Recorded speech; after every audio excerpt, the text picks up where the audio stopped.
The moon, sun, and the stars can't be gods. The prophet Abraham had started telling everyone the truth by beginning with his father, but he didn't get the result he was looking for. Next, it was then time to tell the people and show them the right way. The prophet Abraham first thought of showing the people that the stars weren't worthy of being worshipped. One day, after the sun set, he raised his head up to the sky and saw a shining star. He pointed at that star and said, "There is God." Everyone around him had heard what he said. When it became morning and the sun had risen, that star had disappeared.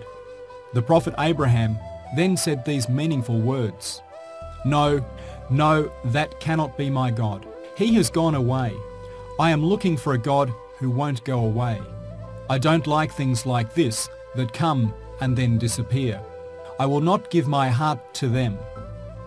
The prophet Abraham had called the star his God not because he believed it himself, but because it was a common belief among the people to do so. He wanted to prove to the people how wrong they were in their beliefs. There was something very important in showing the truth this way. If it is used in the right way, it might be more useful than telling them the truth. The next night, the prophet Abraham watched the sky again and suddenly saw a full moon. It was rising slowly and was bringing light to the night. He shouted with excitement, "There is God! How could it be that I didn't see him? It must be that this moon that fills the sky with light is him."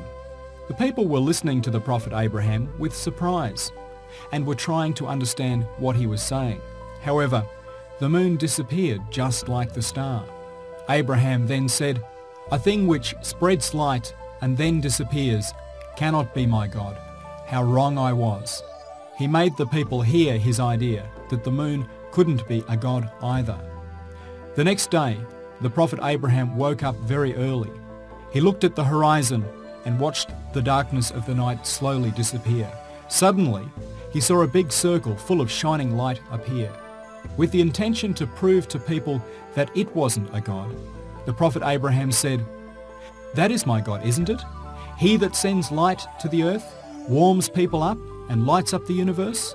Plus, it is bigger and has more light than anything else." He was preparing the idea that if the sun isn't a god, then nothing in the sky can be so. When the night started to fall and the sun started to set, everywhere suddenly fell into darkness again.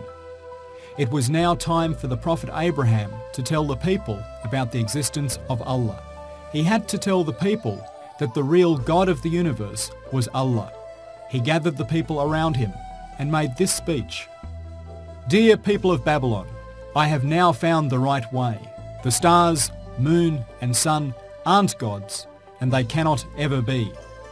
All of these are things which the God of the universe, Allah, has created. He is the one who has created me and you. Allah is everywhere.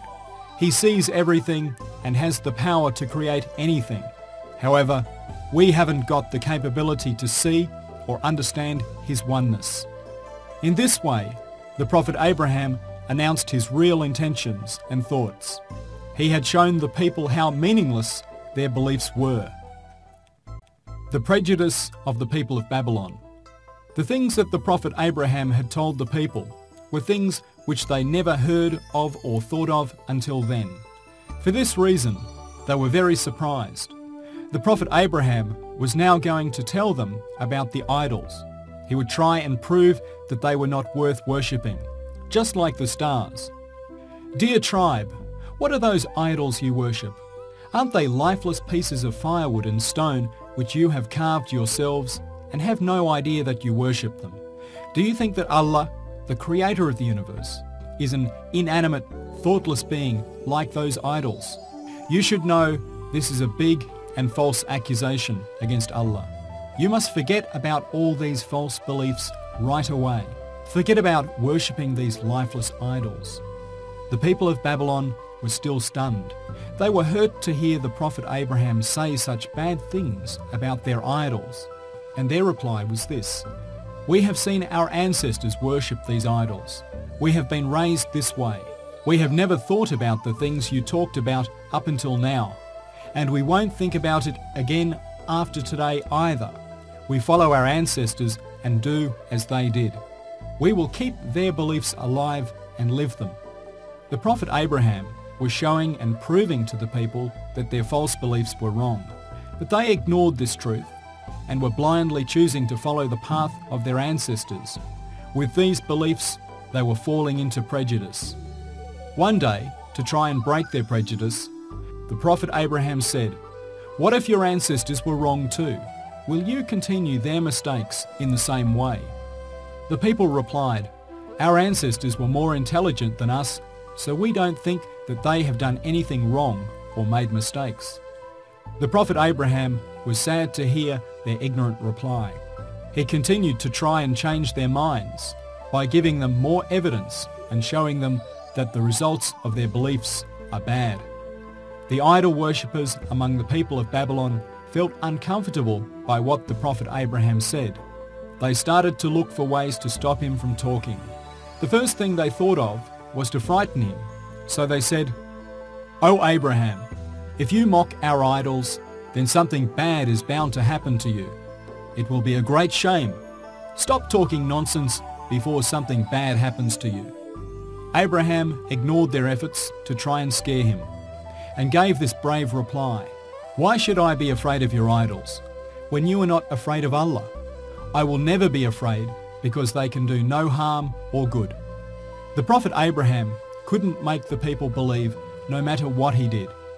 However, he didn't give up and kept telling them at every opportunity about his belief. He finally realised that they weren't going to believe him through talking and decided to show them how useless their idols really were. He was going to show them at the first opportunity. Who smashed the idols? On religious holidays, the people of Babylon used to slaughter animals, cook meals from them, and take them to where their temple was. They would then put them next to the idols they would worship. Then the people would gather in the town centre and have fun during the celebrations.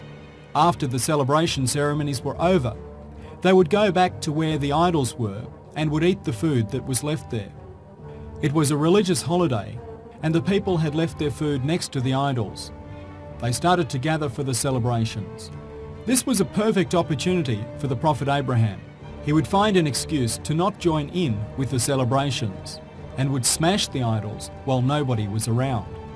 The prophet Abraham found an excuse quite easily. When he was invited to the celebrations, he said, "I'm ill and I won't be able to make it. You go ahead." Epidemics were a common thing in those days, and many people often became ill. Medicine hadn't really developed in those days, and so illnesses would easily spread. For this reason, people didn't want to be in the same place with those who were ill. When all of the people gathered in the square, Abraham went into the temple. There were many different types of foods, fruits and drinks in front of the idols. He stood opposite them and laughed. He said to the idols, "Please go ahead and eat this food that is left in front of you. Come on, don't get bothered by me." He then smashed all the idols with an axe he had brought with him. He only left the big idol untouched and hung his axe by its neck. When the people got back from the holiday celebrations, they were shocked at seeing what had happened to the idols. They were furious. Who is responsible for this? We're not going to let them get away with this. Let's go and find them. The first person they thought of was the prophet Abraham. They knew that he didn't like the idols, and everyone apart from him had attended the celebrations. They had no doubt that he had done this. They started looking everywhere for him, and after a short time, they found him. They were going to question him and judge him in public. The committee of the court asked the prophet, "Abraham, have you done this to our idols? Is it you that put them in this state?" The prophet Abraham gave them an unexpected reply. The big idol that has the axe hanging on its neck might have done it. It might have got angry that you worship the small idols when it is there. Why don't you ask the smashed idols who did it? If they have the mind and lips to tell you so, then they will tell you the truth. Everyone started thinking about the prophet Abraham's words. What Abraham had said was true. Seeing as these are idols, which are worshipped, then they should know and be able to tell them who was responsible. They should have even been able to save themselves from being smashed. They began to wonder if they were making a mistake by worshipping these lifeless pieces of rock that couldn't talk or defend themselves. The people had slowly started to come to their senses and looked like they understood the truth of the prophet Abraham's words. However, this didn't last long. Satan's suggestions took over. They were determined to follow their ancestors. Also, it would be ridiculous to follow a person as young as Abraham. With this in mind, they asked the prophet, "Dear Abraham, you know as well that these idols can't speak or move. How could they have done this? You must be the guilty one." The prophet Abraham was expecting this reply. They had spoken the truth from their own mouths. He took advantage of this opportunity and said, "Well then, why do you keep on worshipping these idols that can't speak a word, defend themselves, and that don't do harm or good to anyone?" It now became clear that the prophet Abraham had smashed the idols. They locked him away while they thought of a suitable punishment for him. In the meantime, Nimrod had heard about everything that had happened in his city. He wanted to meet and talk to the young man who didn't worship the idols and stars and wanted to begin a new religion. He ordered his men to get Abraham out of the prison and bring him to the palace.